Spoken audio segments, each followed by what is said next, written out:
Though there were a few that came before it, like Mattel's Microvision and Nintendo's own Game & Watch series, the Nintendo Game Boy is easily the most successful handheld console ever released. In today's episode of Retro Buyer's Guide, we're going to take a closer look at the handheld console and all the things that allowed it to dominate the market for 10 years.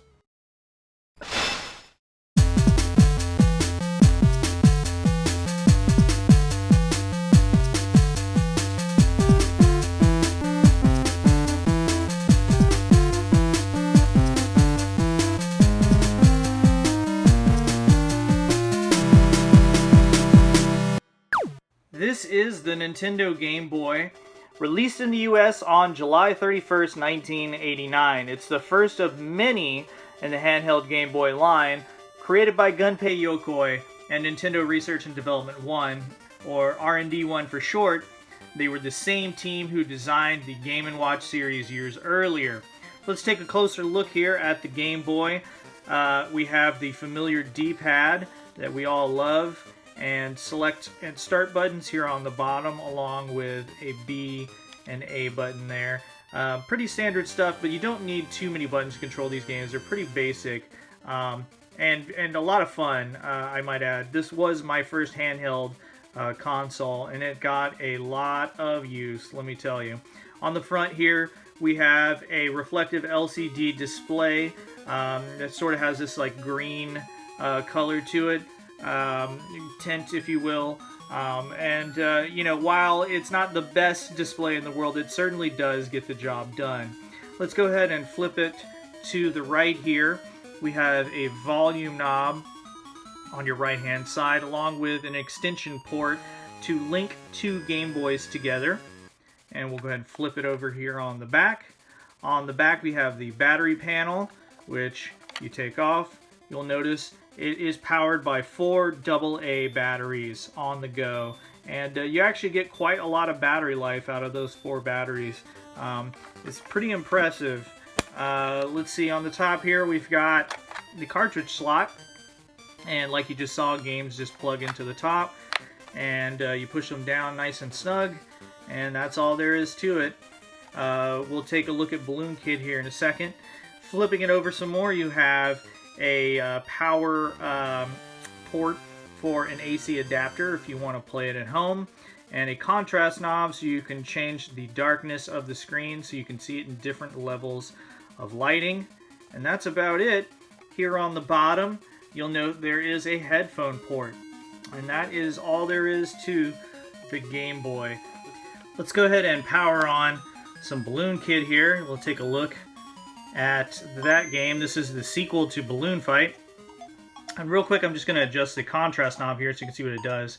See how the screen gets dark there? So that's basically so you can just adjust it so you can see it in different light.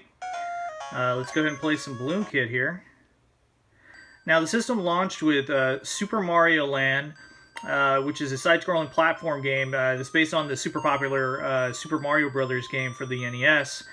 And it's the first in the Mario Land series. There'd be a few of those games. It also launched with Tetris, which it cannot be overstated how important Tetris is to the Game Boy line. That game alone sold millions of Game Boys. I'm positive about that. There were a few other launch lineup games like Alleyway, Tennis, but yeah, Tetris is definitely the most important game for the Game Boy lineup. So now we've gotten a look at an overview here of the system. Let's take a closer look at some of the games, which I'm going to show you through the Game Boy player for the GameCube.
and happy collecting.